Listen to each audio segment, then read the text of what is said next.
After nearly 3 months on the road, a group of about 24 Buddhist monks have finally made it to the end of their remarkable journey, and they just arrived in Washington, D.C. The group has walked more than 2,300 miles, crossing 10 states with their dog Aloka from Fort Worth, Texas, toward the nation's capital, all to promote peace. Welcome in, everybody. I'm Annie Yu. And I'm Sean Martinelli. I've been following the monks since they reached Caroline County, Virginia, and I've seen the impact go both ways. Throughout the group's journey, government agencies, law enforcement departments, and other organizations have been giving their groups badges to the monks' leader, the Venerable Bhikkhu Panakara. This is footage from Lewisburg, North Carolina. Each pin represents a moment of connection and a reminder peace can only be built together.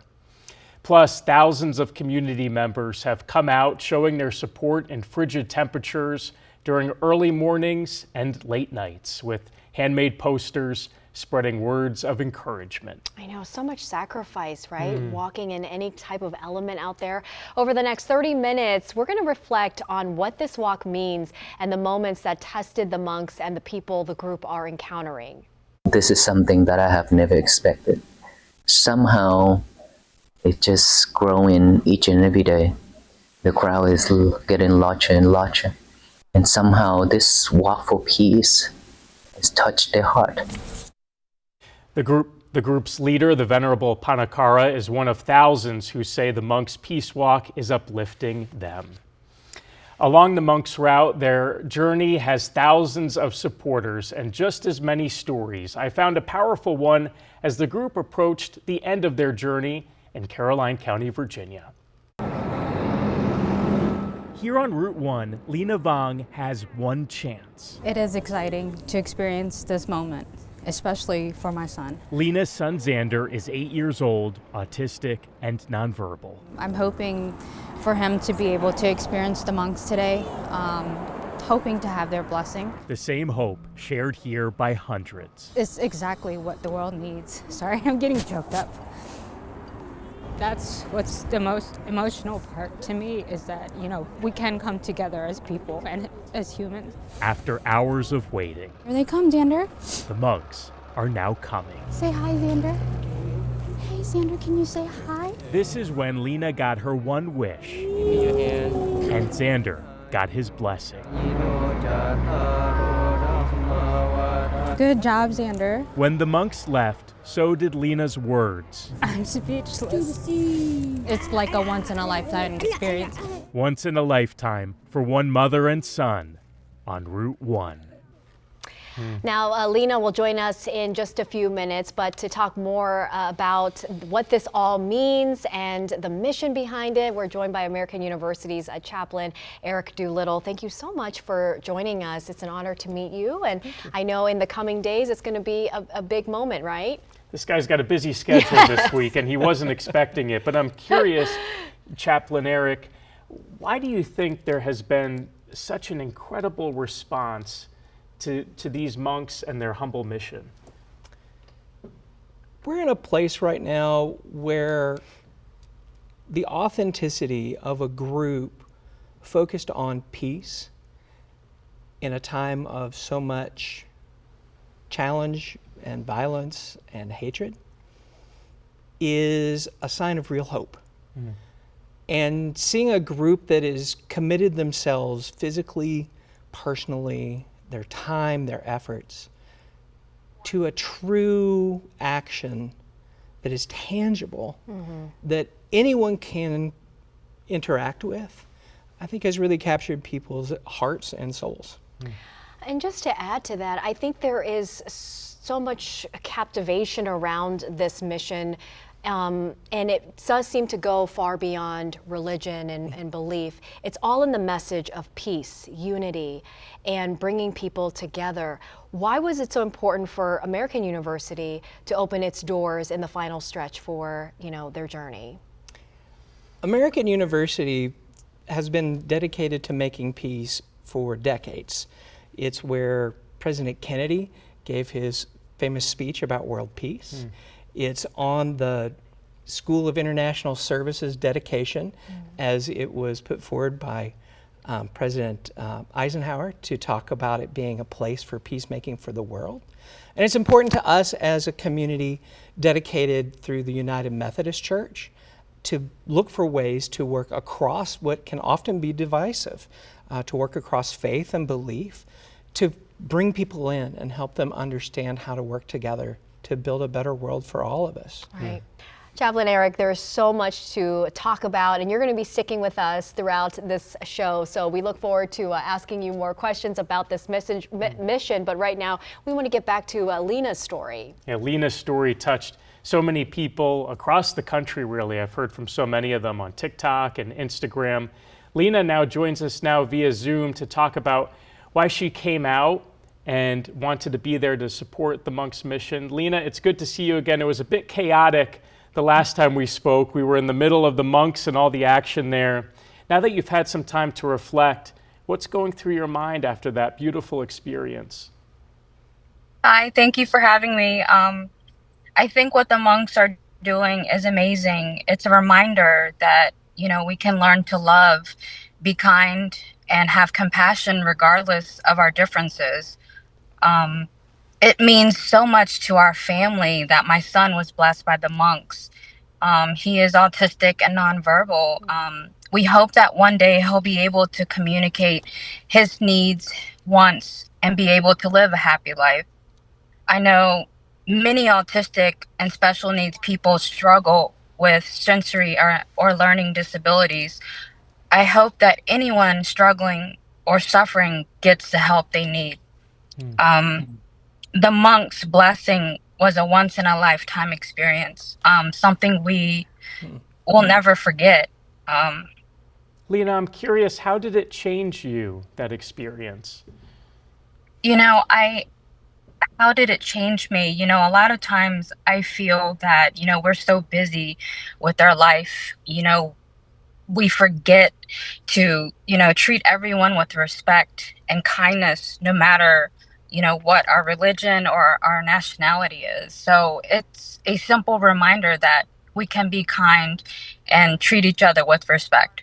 Well, Lena, thank you for taking the time to talk with me along the route there. It was incredibly meaningful for me to be able to experience that and to meet you. Our best to your family and to Xander as well.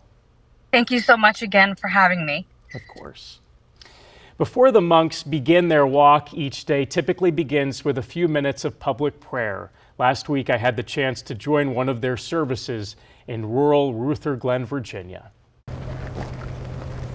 Before the sun came the crowd. I didn't know that Virginia got this cold in the winter. They meet under the moon, searching for a spiritual fuel you can't get from the pump.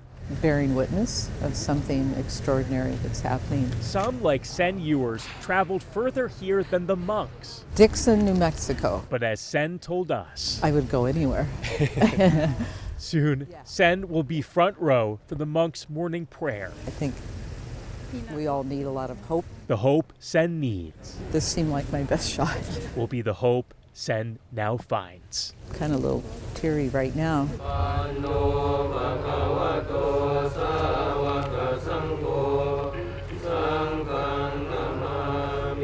For 5 minutes, those here stood silent in this rural town many had never known. For a parking lot prayer they will never forget. And as the monks left, the message for Sen will stay. The message that you just keep walking and that you just keep trying to find and create peace in your own life. Such a powerful experience there. I was honored to get to be there firsthand, bringing in, again, Chaplain Eric from American University. When you see something like that, what goes through your mind, seeing so many people come out on a frigid morning for one common purpose? It reminds me how much ritual guides our lives, even when we don't recognize it. And that's a thing that, again, can cross faiths and belief traditions. So they have this established set of prayers that they do that helps them focus for their day.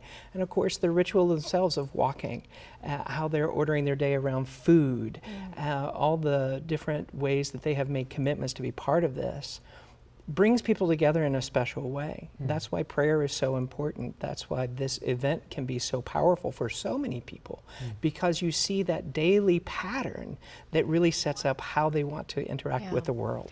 It's interesting how the mission ends here in the nation's capital.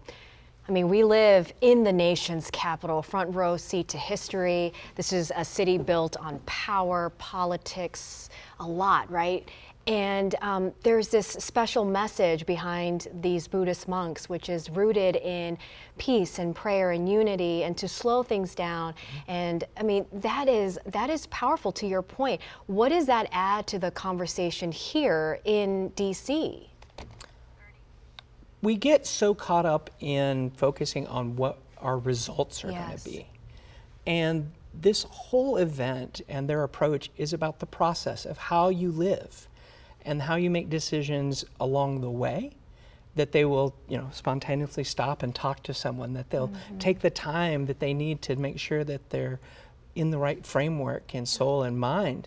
That's a great reminder for us that how we treat each other, how we encounter one another, how we show and choose to show peace and unity along the way is far more important than the end result. Yeah. They could never have planned for what has happened in this reaction, but that was not the point. The point was to give what they wanted, to approach it the way they knew they needed to. And that has produced a result. And I think that's a great lesson for all of us. It's beautifully I think it's going said. to stay with us for a long time as well. Yes, I hope so. That is the hope. We will remember what has happened here for a very long time. We can only hope. Venerable Bhikkhu Panakara is leading the monks step by step, state by state. I sat down with him about what keeps him moving forward. That conversation is coming up next.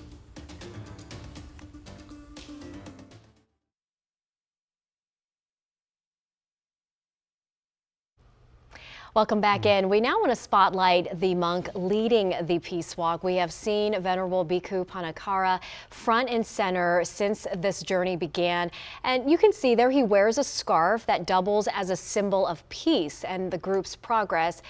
Pinned to the scarf, you can see the badges there. Those are from law enforcement agencies and pins from other organizations the group has encountered along the way. And Sean, I know you spoke to Venerable Bhikkhu Panakara more about this. A former Motorola engineer. Can you believe that? I mean, right. And we have to remember a lot of them do have previous stories, right? Like previous careers and switched gears.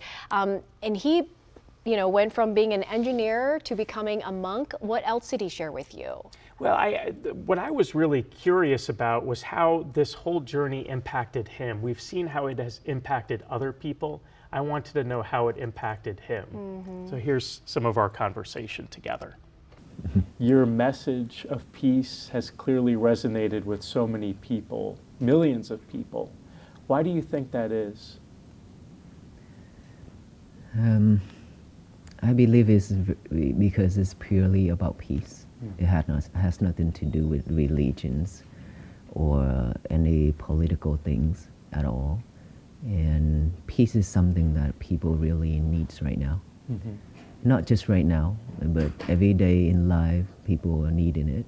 They really need it. And somehow we started out this walk for peace. And I think it touched people's heart. And that is why so much people come in together for this mission. Yeah. Has it surprised you, the amount of people? It is. Well, I have never expected this much of people before when I started out. But the more people showing up for this mission, the more it tells me that we really need to help each other a lot more. Yeah. What amazed me, we're in a rural part of Virginia right now, and hundreds, if not thousands of people came out, lined the roads, came to hear you speak tonight. Right. It tells me is that they really supported this mission, And now that we are not walking alone anymore, we have millions of people walking with us together in spirit by practicing this message every day. You're not walking alone anymore. Right, we're not walking alone anymore. We started out in Texas alone. Not many people know about us when we started out in Texas. Yeah. How does it touch you personally when you see that show of support? I cried. I cried when the first audience, the first crowd was a really big one back then. The first time in my life that I have seen so much people coming out because of my mission, because of my speech. And it really touched me. It touched me because I have done something to help people, and that is what I've been always wanted to do. I wanted to do something for our people, especially after the pandemic. That I have seen much sufferings around me and around the world where I travel to do disaster relief. And not just materially suffering, but mentally suffering that is much more. Yeah. And so I always think of how can I do this? How to help people? Yeah. And that's when I started out to have a thinking of walking like 3 years ago. And that's what led us to where we are today. Yeah. Yep. After 3 years of thinking of it, and now we are here, day 102. In Washington, D.C., where you will end this journey, it's a city and a community that has experienced so much change over this last year. And I'm curious, do you have a message for the people of Washington, D.C., Northern Virginia, Maryland, who are experiencing that change in their lives and perhaps need some source of hope right now? Well, my message is very clear that I have to speak about it every day, everywhere. It's mainly focused in mindfulness. This is something that people really been missing a lot about this. They've been living in this world. Everybody living in this world. We are living just like day-to-day life. Right? And that is why we suffer. We've been chasing the world, chasing the material things. And we barely have a moment to come back within to see ourselves. And our mind is always wandering around. And we cannot have a peaceful moment at all for ourselves. And even if we have, it's very easy to be fragile. Right? And then I practice, and all Venerable Monks have been practicing mindfulness for a long time, many years. We practice that every day. And even these 102 days, we walk, mindfully walking on each and every step too. And this is something that I really wanted to share to the world, that we have to help ourselves. No one else can help us. And in order for us to help ourselves, we need to love us enough to do this, to practice mindfulness. If you are mindful every single thing with every single thing you do, then every day will be your peaceful day. And this message is for all beings and all human beings. And it's not just for the civilians, it's not just for us, but everybody. I've seen so many moments on social media, your Facebook page, 2 million plus followers. Right. Is there a moment that has stood out to you on this journey in your mind? Many people cry along the road. Those stood out a lot. Yeah. It's because different type of sufferings. And they, when they come to see me and they say, "You have saved my life." Things like that I have heard a lot. And there's people just come and sit down in front of me and cry and say that without you walking this, I probably already ended my life. And so those really touch me. And I truly appreciate my teachers that allowed me to do this, and appreciate all the Venerable Monks who joined this walk together to bring joy and some peaceful moment to the people and help them to get back on their life. And yeah, for those, it really touched me and stood out the most. Every time when when I stay silent by myself, and all those tears, all those faces, all those look just stood out in my head again, over and over. So it tells me that and give me that more energy that I will have to continue doing this. Yeah. After this whole journey, and it's almost coming to an end now, what gives you hope most in our world? Well, for me, I always do it day by day. I live with this present moment. I always do try my best to do, to finish my day the best that I can. And of course, if I have things to hope, then I hope that everybody in this world will be live peacefully and happily, and everything that is happening around us will end, and so that all beings will have a better place to live. That is my hope. Yeah. If I have a hope, and that is the one that I want everybody to live in peace. I think that's a message everyone can agree on. Yeah. Thank you so much. Thank you for taking your time to do this. Yes, thank you. I think the thing that stuck out to me the most was when he said, "We are not walking alone anymore." You think about this group of men who started with no fanfare, very little interest. Did they even think that it could get this big, right, when he first started this idea? Do you think, Chaplain Eric, that's part of the appeal, how they started with very little fanfare and it has turned into something bigger, maybe because of that?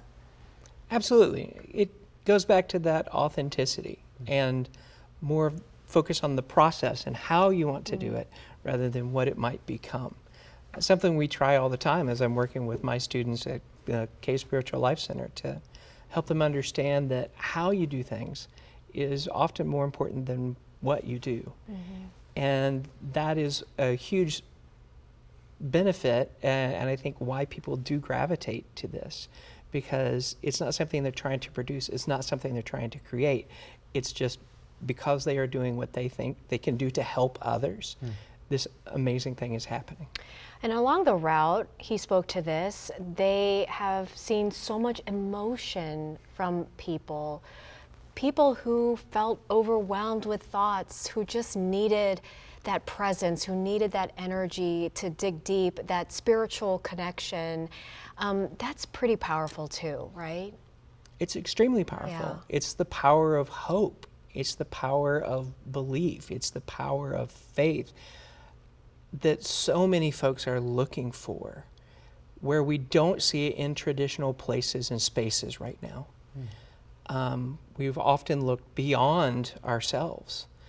And that might be the best lesson for folks as they are having this encounter, is recognizing what the Bhantes are saying, is that we all have this within ourselves. And we need to figure that out internally. Dig a little deeper. Dig a little deeper. Find out how we can help each other, how we find peace, because then we can share that with others. Yeah, and I just want to say, as a mom, I'm looking at the little kids along the route, and I'm thinking my own daughter wanted to go out and be along the route. It's touching everybody from all backgrounds and kids of all ages. And it starts with a simple gesture. I saw kids giving the monks like a banana or a piece of fruit. That's just a small gesture, but can mean so much more in that gesture of kindness and giving. Wonderful. Chaplain Eric, thank you so much. My pleasure.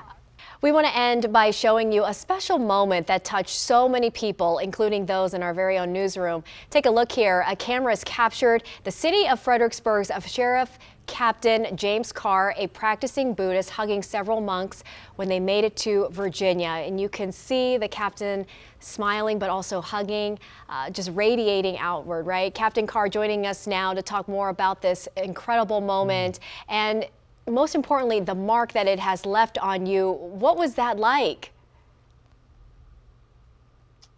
It's a one in a lifetime opportunity. I never anticipated this happening. Very special moment for me and my family. So now that you've lived through this experience, what are you hoping to take away from it moving forward? Well, not only has it deepened my own practice, but I'm hoping that this moment doesn't fade. And those that have been touched by this can use this so they can become a beacon of light that is in a world that seems to be growing darker at times. Captain Carr, such a beautiful moment there. We're watching it right now, and I'm curious what you hope those in your community take away from this experience, those who were lining the route, but maybe those who just saw it at home or heard about the monks. Well, I've seen several people in my community that, over the weekend, several of them saying, "Hey, you look familiar. Are you the deputy that hugged the monks?" And it touched a lot of people, and that is huge. It is huge because we need to spread compassion towards one another, especially during this time right now. So I can't even put into words how meaningful this has been to the community here. So much strife in our world right now, and I think that this experience, that moment, it's maybe just what we needed to begin to heal as a society and as a community. So we're so grateful that someone was there to capture that for you and to share it, because it adds to this collective experience that we're all having right now with the monks. Captain Carr, thank you so much for joining us. Thank you all. Thank you. All right, well, what an incredible journey. I can tell you, Sean, that my blood pressure has gone down being with you for this 30-minute show. I mean, the talk of peace and hearing also from our lead monk, your interview with him, it was incredible. And I think, it's important for us, for me personally, what I'm taking away from this is what he said, today will be my peaceful day. And I think just even saying those words really helps to kind of, look within yourself. I think everybody in the news industry should start their day with, today will be my peaceful day. There you go. Should we incorporate that mantra? Let's do it after every editorial meeting, right? Yes, especially the editorial meetings. Yeah. You can see more of our reporting on this Walk for Peace on WUSA9.com, our mobile app WUSA9, as well as our Instagram and TikTok pages. Our TikTok page is WUSA_9. Every platform, a lot of special moments to share.